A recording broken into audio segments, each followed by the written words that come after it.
Bismillahirrahmanirrahim. Assalamualaikum warahmatullahi wabarakatuh. Selamat pagi, menjelang siang, salam sejahtera bagi kita semuanya. Om Swastiastu, Namo Buddhaya, salam kebajikan. Yang saya hormati tentunya Forkopimda Kabupaten Serang Bedagai, Bapak Dandim. Kalau kita lihat macam ketua Demokrat ya, ketua umum Demokrat ya, betul ya? Betul kan? Nah, gagahnya ya kan, tampannya, cuman karirnya beda. Sana politik, sini mungkin lanjut nanti. Juga Bapak Kajari yang terus ceria ya, kita lihat semangatnya luar biasa untuk membangun Kabupaten Serang Bedagai. Juga Pak Ketua MUI, Bapak Kakan Kemenak, Ketua ID, Pak Sekda, Kepala Dinas Kesehatan, dan seluruh medis yang sudah bekerja keras untuk mengatasi COVID-19, para asisten, staf ahli, dan seluruh camat yang hadir, kepala seluruh kampus, dan seluruh para undangan hadirin sekalian. Mohon maaf tidak saya sebutkan satu persatu. Hari ini kita bersyukur karena Allah Subhanahu wa Ta'ala, Tuhan yang Maha Kuasa, bahwa hari ini kita bisa bersama-sama di sini, yaitu mengikuti acara pertemuan launching penyuntikan vaksin COVID-19 di Kabupaten Serang Bedagai tahun 2001. Bapak Ibu hadirin yang berbahagia, COVID ini memang apa yang disampaikan oleh Bapak Ketua MUI tadi, ya Pak, sebenarnya kita menggambarkan kepada binatang saja. Binatang saja, peternakan ayam, juga ayam kampung, kalau ayam di kampung. Ayam itu kalau sudah terserang penyakit di suatu kampung, ada yang sehat kita pindahkan ke kampung lain. Yang sehat itu rupanya yang kebetulan kebal, ya Pak ya. Dia kebetulan kebal, kita bawa ke kampung lain, ayam di kampung lain itu sakit semua jadinya. Nah, itu yang pernah saya lihat, saya alamin. Ya karena kita kan selalu juga sapi begitu juga. Nah, jadi kita begitu juga. Ada yang disampaikan Pak Ustadz tadi. Kalau kita sama-sama bertahan, mungkin bisa terselesaikan masalah itu. Kita tidak keluar berkerumun.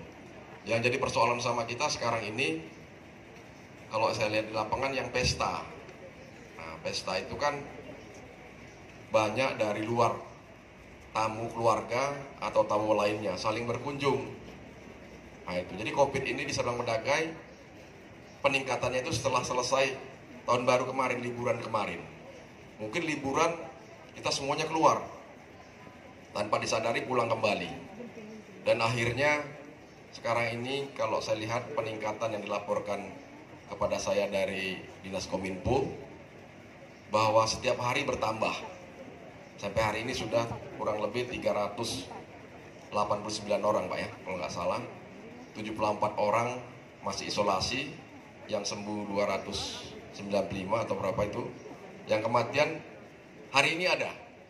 Hari ini di Rumah Sakit Trianda ya Pak, di Perbaungan. Umurnya 42 tahun. Nah, jadi yang terkena ini bukan usia di atas 60, bukan usia di bawah 18 tadi Bu ya, tapi usia produktif pun masih meninggal dunia. Kemarin di Dolok Masiul juga usia masih 18 tahun. Jadi COVID ini menyerang kepada kita semuanya, kepada semua usia tadi. Jadi dalam hal ini saya menghimbau, mungkin kita Pak Sekda bersama-sama, kalau bisa ada dari kita dulu, dari kita ini, dari pejabat, juga pegawai negeri sipil, buat contoh kepada masyarakat. Nah, kita dulu, dari kita dulu. Nah, dari kita semuanya maunya jangan ada pesta, kita dulu. Kalau kira-kira pejabat ada yang mau pesta, ya ditundalah. Ataupun kita pegawai negeri sipil, coba ditunda juga. Karena tindakan yang pertama dilakukan oleh itu adalah Bapak Kapolda. Ketika itu Pasintel, Pasintel ya, pesta di Labuan Batu, langsung dicopot sama Bapak Kapolda waktu itu. Nah, kita gitu juga Pak Sekda, buat larangan seperti itu. Pegawai kita dulu, pejabat kita dulu. Kalau merengkel, ya Bapak copot aja. Kan gitu, banyak yang mau ntar penggantinya. Banyak yang mau daripada yang jabat, kan begitu. Kalau tidak mau mengikuti aturan, kan gitu. Jadi contoh itu diberikan kepada kita dulu. Nah, ketika kepada kita, baru kita bicara kepada masyarakat. Nah, jadi kita bicara kepada masyarakat enak. Dan saya juga kadang-kadang bingung, ya kan? Setiap hari sekarang ini kita Sabtu Minggu untuk orang pesta terlalu banyak, berbulan. Sampai kadang-kadang bingung mau kemana. Jadi saya putuskan, udahlah, saya di pesta nggak akan hadir selagi masih ada COVID. Saya nggak hadir. Nah, karena kalau dihadiri satu, nanti satu bagaimana? Karena COVID ini, nanti macam Raffi Ahmad pula kita, ya kan pejabat. Nah, kita datang suatu pesta, Pak Ustadz, banyak yang mau putus sama Pak Ustadz, viral, Pak Ustadz buat kerumunan, Pak Ustadz bisa jadi tersangka Pak, ya kan? Pak Kapolresnya nggak bisa buat tersangka, Kapolresnya pindah, kan kasihan semuanya pejabatnya. Jadi dalam hal ini mari sama-sama kita menjaga ini, bagaimana Kabupaten Serang Bedagai jauh dari COVID. Ya saya mohon kepada Bapak Dandim, Bapak Kapolres yang mungkin hari ini tidak bisa hadir bersama kita, beliau ke Perapat ada acara dengan Bapak Kapolda, kirim salam sama kita semuanya. Dan juga nanti dari Pak Kajari, Ketua MUI semuanya kita bergabung. Yuk untuk berantas COVID-19 ini bagaimana kita Serdang Bedagai jauh dari zona merah. Hari ini tadi saya baca juga di televisi bahwa Arab Saudi melarang 20 negara untuk datang umroh ke Mekah. Arab Saudi juga buat larangan. Kan begitu, 20 negara termasuk Indonesia. Nah, jadi kalau udah Arab Saudi buat larangan, ya masa kita nggak percaya ada COVID? Banyak juga orang nggak percaya sama COVID, kadang-kadang lucu juga gitu, ya kan? Tapi kalau sudah kena, undang keluarga. Kalau undang keluarga, ya keluarga saja. Nah, saya ada beberapa orang menjumpai saya bilang, mohon maaf lah, bukan saya nggak bisa hadir, tetapi ini situasi, saya bilang. Nah, juga untuk mengurangi kos. Kalau banyak undangan kan banyak kos habis. Alhamdulillah juga ini Pak, cara ekonomi. Kosnya nggak keluar kan gitu ya. Nah itu kita bicara ekonominya kan gitu. Ada baiknya juga. Tapi secara ekonomi global, bahwa ekonomi kita sekarang memang menurun. Karena orang jarang jajan. Khususnya pegawai negeri yang sangat diuntungkan. Ya kan, kerjanya nggak artinya tidak seperti yang lalu, kerjanya difokuskan, gajinya tetap. Pegawai negeri nggak ada dipotong gajinya kan? Nggak ada dipotong. Medisnya harusnya ditambah gajinya. Karena dia kerja keras. Harus kita pikirkan itu. Kayak pasti kita pikirkan. Tapi jangan dipikirkan aja bagaimana pelaksanaannya. Kan gitu ya. Nah, kan gitu. Ya ini kita memang dengan kawan-kawan kita medis ini memang haruslah ya. Harus kita, mereka yang kerja 24 jam.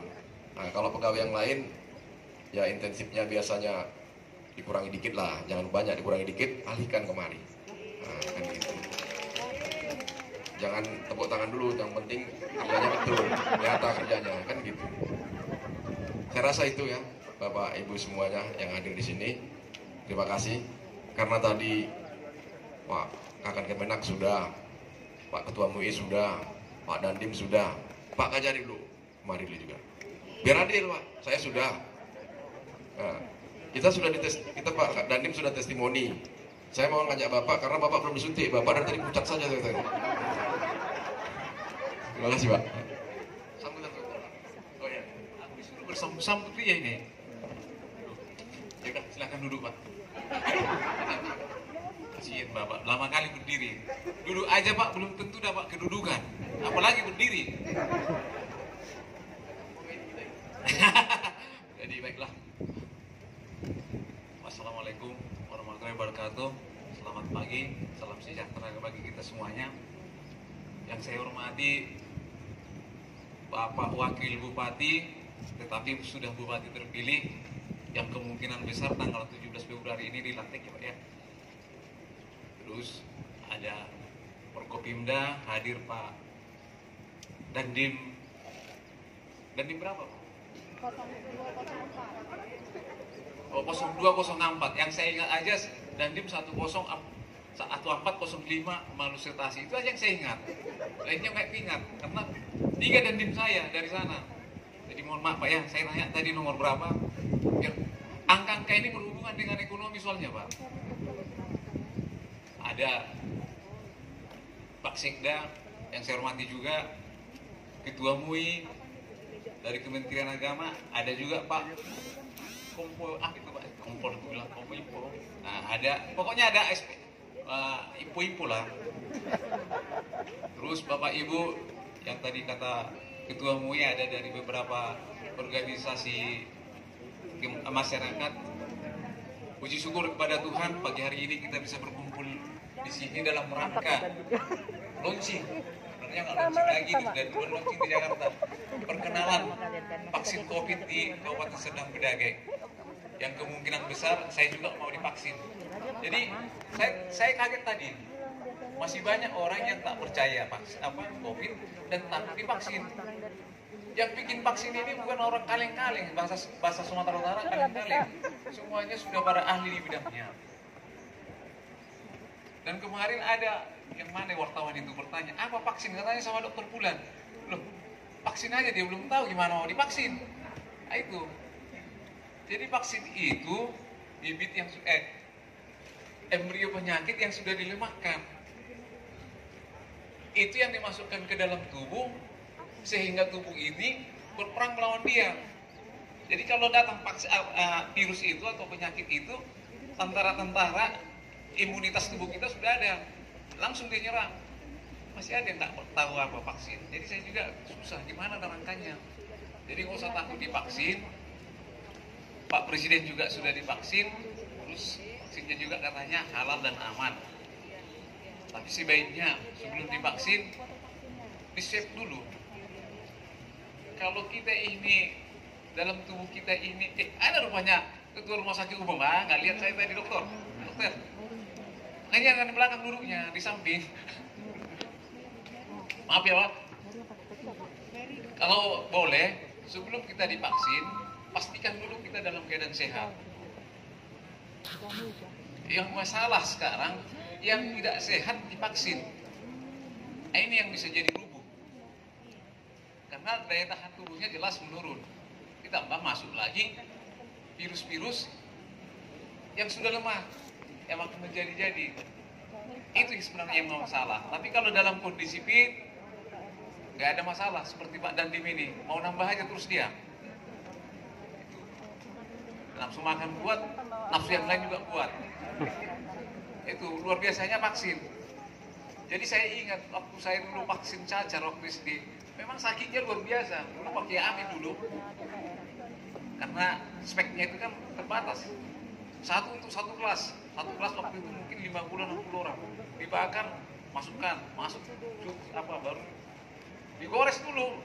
Nggak tahu kalau masih ada yang merasakan itu. Ada yang seumur dengan saya, mungkin ada. Dulu dibakar Pak. Ini Bapak ini mungkin nggak divaksin dulu ini. Itu dibakar, cucuk, ditarik lagi ke bawah. Nah, makanya ada di sini Pak, bekas cacar itu ada di sini. Dua itu Pak dulu, kiri berdampingan sejajar. Kalau kayak pangkat lah dia Pak, pangkat lektu. Jadi nggak usah takut lah kita divaksin, karena ini hasil karya dari orang-orang yang berilmu dan ilmunya sudah teruji. Dan itulah memang kita sudah diingatkan Tuhan. Tadi Pak Ketua MUI bilang di dalam abad ke-6 di dalam agama Islam sudah ada Pak Torunaan. Itu tadi Pak ya yang saya tangkap itu. Di dalam Alkitab juga sudah ada cerita itu Pak. Berarti lebih kurang 1400 tahun sebelumnya sudah ada juga. Karena Alkitab itu jauh lebih tua, 1400 tahun sebelumnya. Sudah ada juga cerita itu Pak. Cuma bahasanya berbeda-beda. Mungkin dalam bahasa Al-Quran, bahasa Arab, dalam Alkitab bahasanya bahasa Gorik, bahasa Yunani kuno. Mungkin hanya bahasanya yang berbeda. Tapi penyakit itu sudah ada. Tambah lagi yang seperti yang dibilang Pak Wakil Bupati tadi, benar. Saya termasuk pemelihara unggas, ayam, entok, bebek.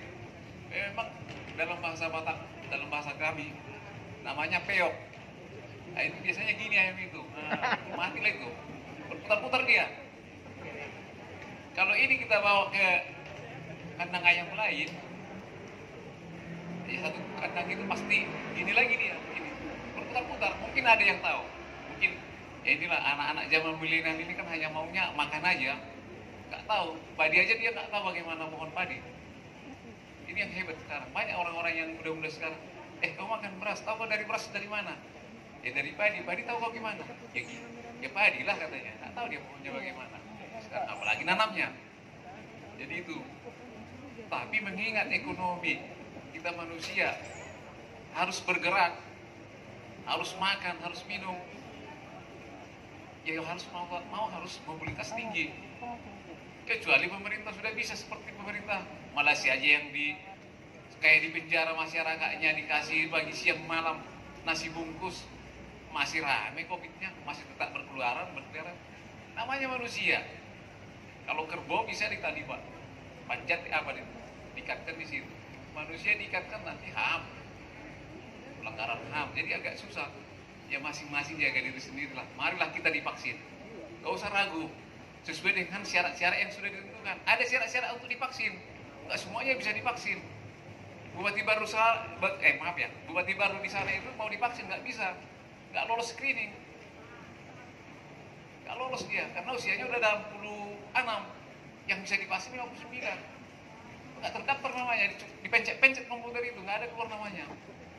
Gimana Pak? Nggak ada nama Bapak, berarti nggak lolos screening. Ya kira-kira gitu. Jadi apa lagi mau kita tambahin Pak? Bapak yang ngajak saya ke sini. Ada Pak. Udah bisa katanya, karena udah lama kali waktu itu berdiri-berdiri. Sekali-sekali kerjain calon bupati. Kapan lagi kita? Ya kalau belum dilantik masih calon. Kalau nanti dilantik baru sesudah dilantik baru bupati terpilih. Sakit hati Bapak dibilang gitu. Syukurlah. Jadi, politik nggak boleh sakit hati, tapi makan hati boleh. Itu. Makanya kemarin itu saya tawarin untuk, udahlah ngapain jadi pegawai negeri, main politik aja. Loh, politik, orang-orang partai. Oke, Bapak ya nggak apa-apa, kalau 1 lawan 1 nggak masalah. Lebih makar dia. Jadi boleh Bapak bikin baikan. Jangan semua dibuka. Jangan semua isi perut kita itu dikasih tahu sama media, sama orang lain. Kasih aja yang kulit-kulitnya. Kalau semua nanti Bapak kasih tahu isi perut Bapak keluar, waduh, mencret kita Pak. Jadi saya kira nggak usah lagi panjang-panjang Pak, tambah lama. Kasihan yang di belakang kepanasan lah itu. Mikir, Bapak ikut. Baik, terima kasih. Ya, ini nanti Pak Dandim. Kalau Bapak tadi kalau suruh pidato kan bagus suruh nyanyi. Kalau dulu saya daripada suruh pidato bagus suruh lari kalau saya. Jadi selama sama Pak Kajari saya jadi pandai pidato. Jadi kalau bisa kita ini nanti buat Pak Dandim, ya kan, Pak Kajari, saya, Pak Kapolres, kita buat stand up komedi kita. Kita lomba dulu nanti. Cuman yang nonton jurinya Pak Sekda aja, ya kan. Siapa juaranya kan itu. Hadiahnya nanti ada ulang tahun Sirgi, kita aja berempat. Ya, baik, terima kasih. Wassalamualaikum warahmatullahi wabarakatuh.